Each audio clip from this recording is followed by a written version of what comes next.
Bismillahirrahmanirrahim. Assalamualaikum warahmatullahi wabarakatuh. Alhamdulillahirrabbilalamin. Assalatu wassalamu ala ashrafil anbiya wal mursalin wa ala alihi wa ashabihi ajmain. Saya dari pemakalah ketujuh atas nama Willy Hamdani Akbar ingin menyampaikan makalah saya yaitu tentang biografi dan pemikiran pendidikan Islam menurut Mukti Ali dan Al-Khwarizmi.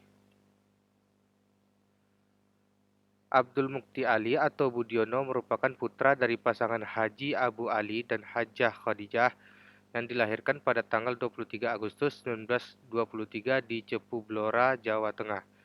Budiono adalah nama kecilnya. Sejak tahun 1943, nama kecil Budiono secara resmi diganti menjadi Abdul Mukti Ali yang diambil dari pemberian Kiai Hamid dan atas usulan dari orang tuanya. Alkisah pada suatu malam, Kiai Hamid meminta Budiono untuk bersedia dipungut sebagai anak. Lalu beliau mengusulkan agar namanya diganti dengan Mukti Ali. Saat itu Budiono terkejut, tetapi bangga karena permintaan dari seorang kiai pasti mengandung maksud dan tujuan yang baik. Maka sejak peristiwa itulah nama Budiono diganti menjadi Abdul Mukti Ali. Beliau wafat pada tanggal 5 Mei 2004 di RSUP Dr. Sarjito, Yogyakarta di usia ke-81 tahun. Riwayat pendidikan Mukti Ali. Pertengahan tahun 1940, Mukti Ali dikirim ke pondok pesantren Termas Pacitan oleh ayahnya, dengan harapan agar ia kelak menjadi anak yang soleh dan dermawan. Selama mengenyam pendidikan di pesantren, Mukti Ali memperoleh berbagai pengalaman hidup yang sangat berharga. Di antaranya adalah bidang pendidikan keagamaan dan penanaman nilai-nilai keislaman dan kesolehan. Ia menyelesaikan pendidikan pesantren pada tahun 1945 dan 1 tahun kemudian ia terpilih menjadi anggota Dewan Wakil Rakyat Kabupaten Blora mewakili Masyumi.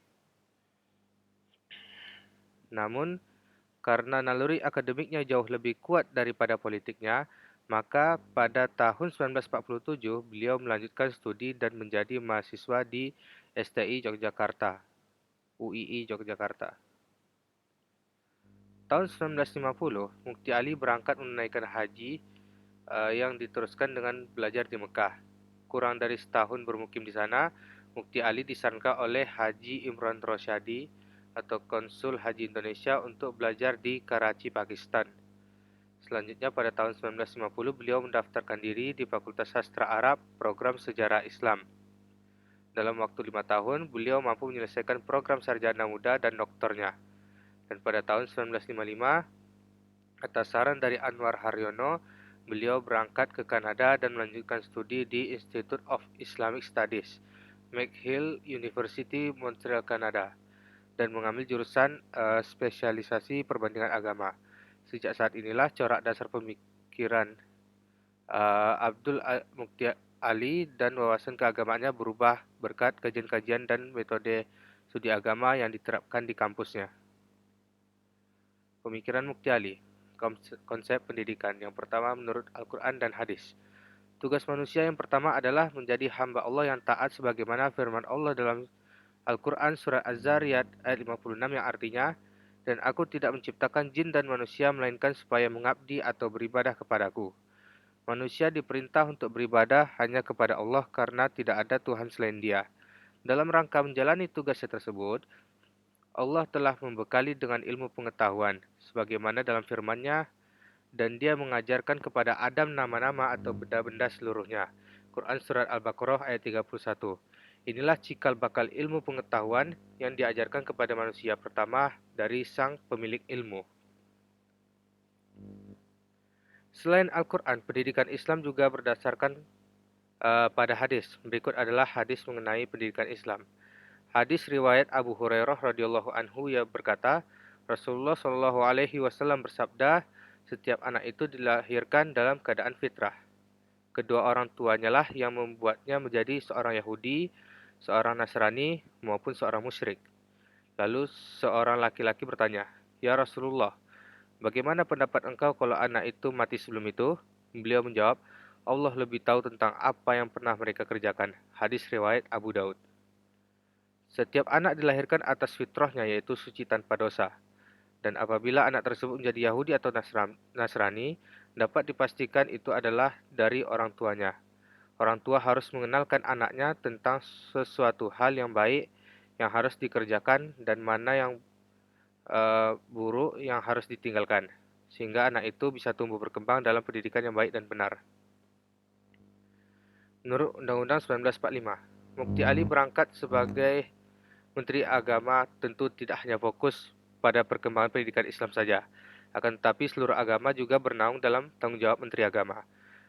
Undang-Undang 45 menjadi dasar negara Indonesia, yang di dalamnya tercantum kalimat mencerdaskan kehidupan bangsa dan ikut mentertibkan kehidupan dunia. Ini menjadi dasar bahwa UUD 45 sangat mengutamakan pendidikan sebagai pembentuk generasi masa depan yang produktif dan dapat bersaing di dunia dan dapat terlibat dalam upaya untuk mentertibkan kehidupan dunia ini. Menurut kearifan lokal atau lingkup pesantren, konsep pendidikan Islam Mukti Ali menurut kearifan lokal bisa diartikan sebagai pendidikan di pesantren. Karena pada usia remaja, Mukti Ali berada dalam kehidupan pesantren. Memang di pesantren pada umumnya hanya diajarkan pengetahuan agama, namun Mukti Ali juga memperdalam pengetahuan umum. Dewasa ini, pondok pesantren mempunyai kecenderungan-kecenderungan baru dalam rangka renovasi terhadap sistem yang selama ini dipergunakan. Di antaranya adalah mulai akrab dengan metodologi ilmiah modern dan semakin berorientasi pada pendidikan dan fungsional. Artinya terbuka atas perkembangan di luar dirinya. Juga diverifikasi program dan kegiatan makin terbuka serta ketergantungannya pun absolut dengan kiai. Dan sekaligus dapat membekali para santri dengan berbagai pengetahuan di luar mata pelajaran agama maupun keterampilan yang diperlukan di lapangan kerja dan juga dapat berfungsi sebagai pusat pengembangan masyarakat. Mukti Ali memiliki beberapa metode, di antaranya pertama pendekatan sosiohistoris. Pendekatan ini merupakan perpaduan antara aspek sosiologi dan sejarah yang melekat di dalam penggunaannya. Dalam hal ini, Mukti Ali melihat aspek sosial pada suatu masyarakat sangat penting untuk digunakan di dalam pendekatan studi agama. Kedua, pendekatan tipologi. Dalam memahami studi agama, Mukti Ali menawarkan pendekatan tipologi ini yang tentunya dapat diterapkan dalam studi Islam yang di dalamnya berisikan 5 aspek dalam mengidentifikasinya, yaitu aspek ketuhanan, aspek kitab suci, aspek kenabian, aspek kondisi kejayaan Nabi, serta aspek orang-orang terkemuka. Kemudian saya masuk ke biografi Al-Khwarizmi. Al-Khwarizmi adalah seorang cendekiawan Muslim, lahir pada tahun 780 Masehi, bernama Muhammad ibnu Hasan Al-Khwarizmi, dan asal-usulnya kembali ke Persia. Ilmu dan pengetahuannya bercabang menjadi beberapa bidang, termasuk astronomi, matematika, aljabar, dan geografi, yang terkenal selama periode kekhalifahan Abbasiyah.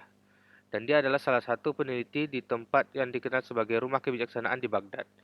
Dan dia memiliki banyak kontribusi ilmiah, terutama di bidang aljabar dan matematika.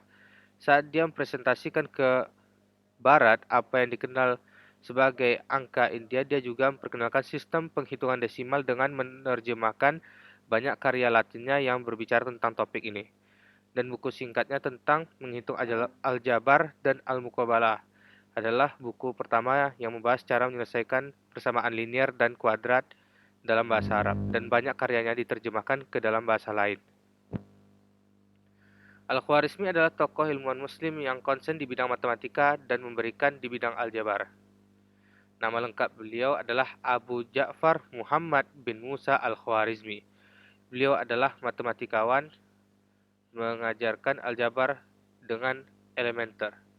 Beliau dilahirkan pada tahun 780 dan beliau meninggal pada tahun 850 di Baghdad. Beliau bekerja sebagai dosen di sekolah kehormatan di Baghdad. Al-Khwarizmi dijuluki sebagai Bapak Aljabar. Beliau ahli matematika, astronomi, astrologi, dan geografi. Pemikiran Al-Khwarizmi. Pemikiran Al-Khwarizmi dipengaruhi dalam perkembangan astronomi yang telah berkembang sebelumnya. Dari perkembangan ilmu astronomi bahwa pemikiran Al-Khwarizmi dalam periodisasi abad pertengahan, yakni pada masa-masa kejayaan dan dalam puncak keemasan Islam, Selain itu, Al-Khwarizmi dipengaruhi dalam perkembangan matematika dan aljabar. Pola pemikiran beliau juga tersusun di dalam karya-karya beliau. Mungkin cukup sekian pemaparan makalah dari saya. Lebih dan kurangnya saya mohon maaf. Assalamualaikum warahmatullahi wabarakatuh.